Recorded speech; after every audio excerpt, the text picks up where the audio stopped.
एक भावनात्मक और सस्पेंस से भरी नई कहानी में सूरज और ईशा एक दूसरे से बेहद प्यार करते हैं। लेकिन एक दिन ईशा को एक ऐसा राज पता चलता है जो उसके पूरे भरोसे को हिला देता है। उसे लगता है कि सूरज ने उससे एक बहुत बड़ी सच्चाई छिपाई है। बिना कुछ कहे वह घर छोड़ने का फैसला कर लेती है। जब सूरज घर लौटता है तो उसे ईशा का कमरा खाली मिलता है। मेज पर रखा एक छोटा सा पत्र उसकी आंखों में आंसू भर देता है। पत्र में सिर्फ इतना लिखा होता है, कभी कभी प्यार से ज्यादा जरूरी आत्मसम्मान होता है। मुझे मत ढूंढना। यह पढ़ते ही सूरज के पैरों तले जमीन खिसक जाती है। वह बार बार ईशा को फोन करता है, लेकिन हर बार फोन बंद मिलता है। उसे समझ नहीं आता कि आखिर ऐसी कौन सी बात हुई जिसने ईशा को हमेशा के लिए दूर जाने पर मजबूर कर दिया। तभी उसे याद आता है कि कुछ दिन पहले एक अनजान व्यक्ति ने उसे धमकी दी थी कि अगर उसने सच किसी को बताया तो उसका परिवार बिखर जाएगा। दूसरी तरफ ईशा एक नए शहर पहुंच चुकी होती है। वह अपने दर्द को छिपाकर नई जिंदगी शुरू करने की कोशिश करती है, लेकिन हर पल सूरज की याद उसे तोड़ती रहती है।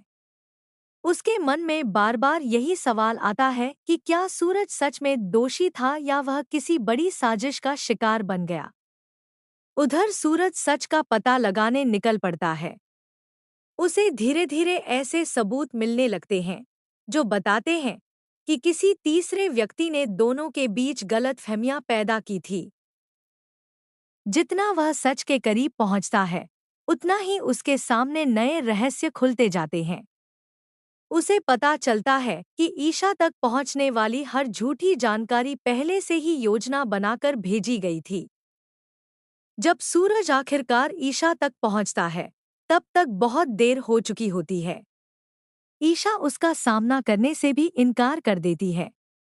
वह कहती है कि भरोसा एक बार टूट जाए तो उसे जोड़ना आसान नहीं होता। सूरज उसके सामने सारे सबूत रख देता है, लेकिन ईशा का दिल अभी भी दर्द से भरा होता है। उसी समय असली साजिश रचने वाला व्यक्ति सामने आ जाता है और स्वीकार करता है कि उसने दोनों को अलग करने के लिए झूठ, धोखे और नकली सबूतों का सहारा लिया था।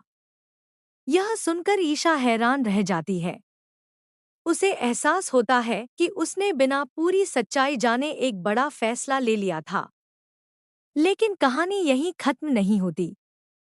ईशा के सामने अब सबसे कठिन फैसला होता है, क्या वह टूटे